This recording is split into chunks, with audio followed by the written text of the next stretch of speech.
Hybridization. So, in valence bond theory, which is based on orbital overlap and hybridization, okay, we already discussed in our last session about orbital overlap. Here we are discussing hybridization. Okay, so in order to explain the shape of polyatomic molecules, Pauling introduced a new concept known as hybridization. Okay, instead of pure atomic orbitals, here we are using hybrid orbitals which are having equivalent energies and identical shapes. Okay, so what is hybridization? Hybridization is a phenomenon in which the intermixing of atomic orbitals of slightly different energies to form a new set of orbitals which are having equivalent energies and identical shapes. Okay, so hybridization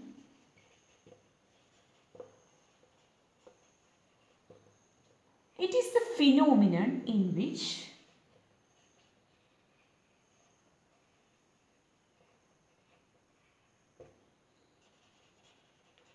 intermixing of atomic orbitals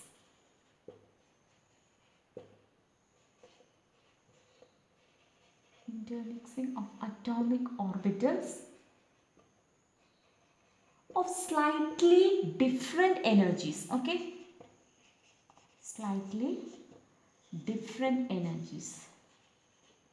Okay, so these orbitals, in the case of these orbitals, the energy difference is very less. Okay, slightly different energies to form a new set of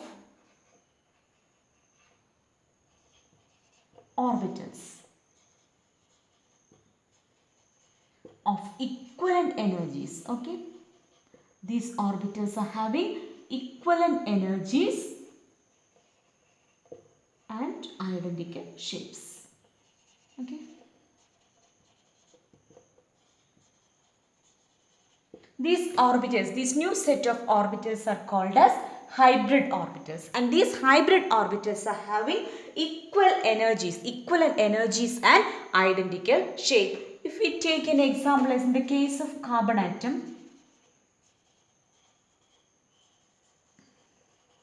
1 2s orbital and 3 2p orbitals. Okay,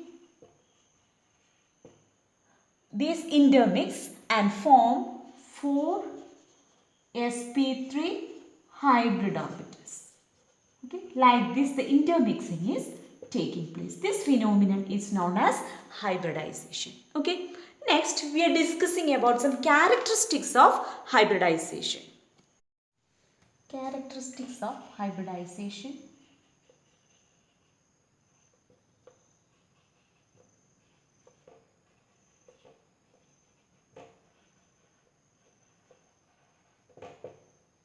First point, number of hybridized orbitals formed is equal to the number of orbitals that get hybridized. Okay, number of hybridized orbitals formed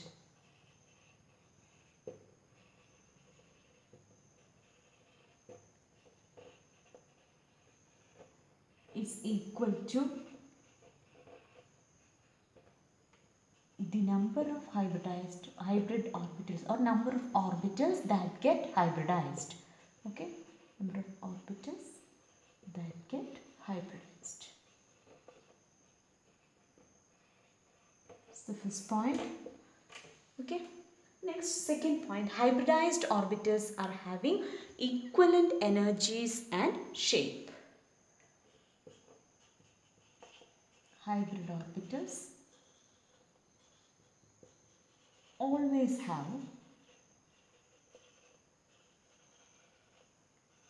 equivalent energies and shape.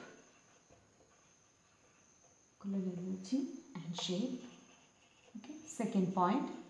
Then third point, these hybrid orbitals are more effective in forming stable bonds than unhybridized orbitals. Okay, hybrid orbitals are more effective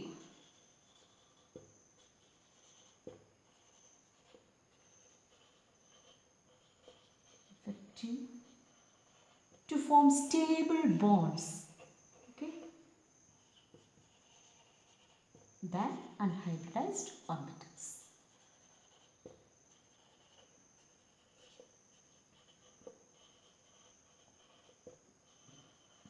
Next, fourth point. These hybrid orbitals are directed in space in some preferred directions, okay, so as to get minimum repulsion between the electron pairs, okay, between the electron pairs, so as to have a stable arrangement, okay. So hybrid orbitals are directed in space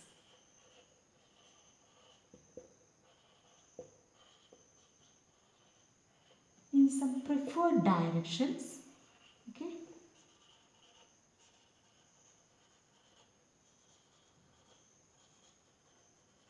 to have minimum repulsion between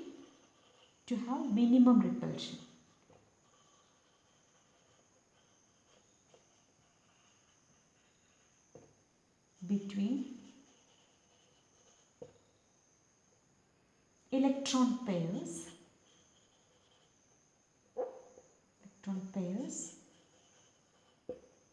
to have a stable arrangement, okay. And the type of hybridization indicates what? Indicates the geometry of molecules, okay. Type of hybridization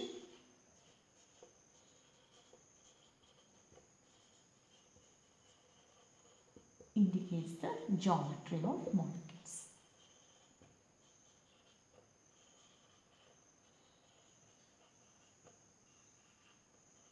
Okay. These are the important characteristics of hybridization.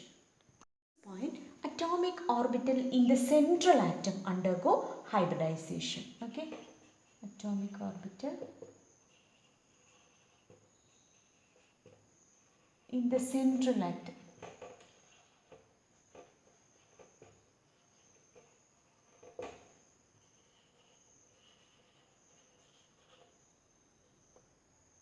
of the molecule undergo hybridization, okay.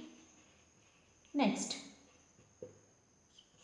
point, after hybridization these atomic orbitals, they lost their identity, but we can calculate the percentage character of different orbitals, s, p, d orbitals. We can find the percentage character, okay. After hybridization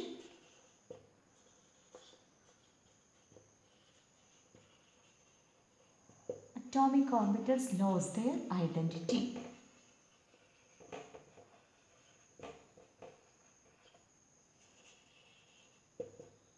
but we can calculate the percentage character of each orbitals, okay.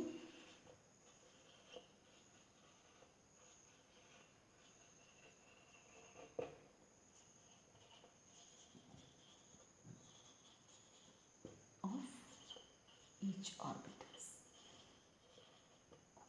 Example, in the case of sp hybridization, percentage character, that is S character, will be 50% and P character will be 50%, like this. We can find the percentage character of each orbital, okay. So one s orbital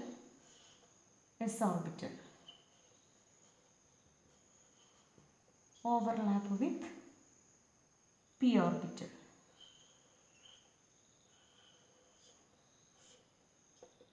okay. It's two orbitals overlap and form two sp orbitals, like this. This sp. This is p orbital, okay. So S character is 50% for first one and P character 50%. So these orbitals, the percentage character of each orbital can be found out. Okay. Important conditions of hybridization.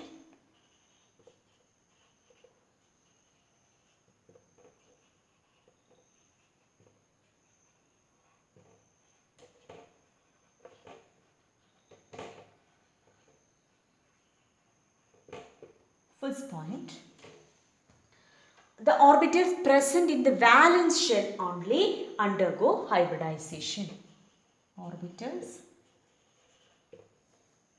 present in valence shell only undergo hybridization. Okay, only undergo hybridization. First condition. Okay. Then second condition, only those orbitals which have approximately same energies undergo hybridization. Only those orbitals which have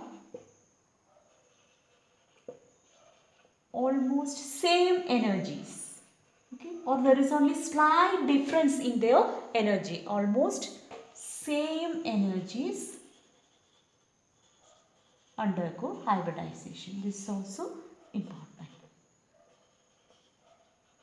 Next, second point,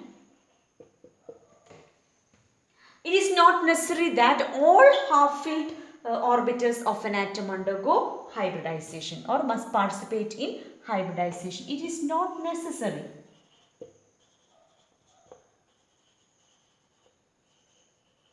That all half-filled atomic orbitals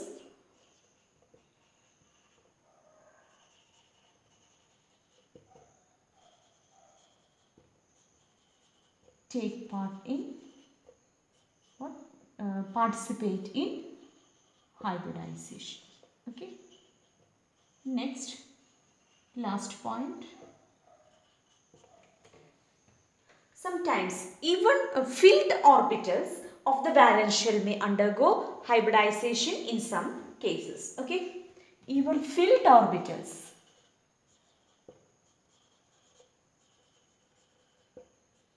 Even filled orbitals of the valence shell may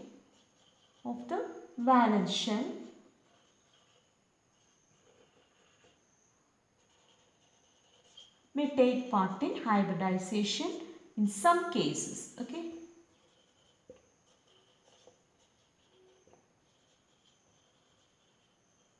In certain cases. Okay.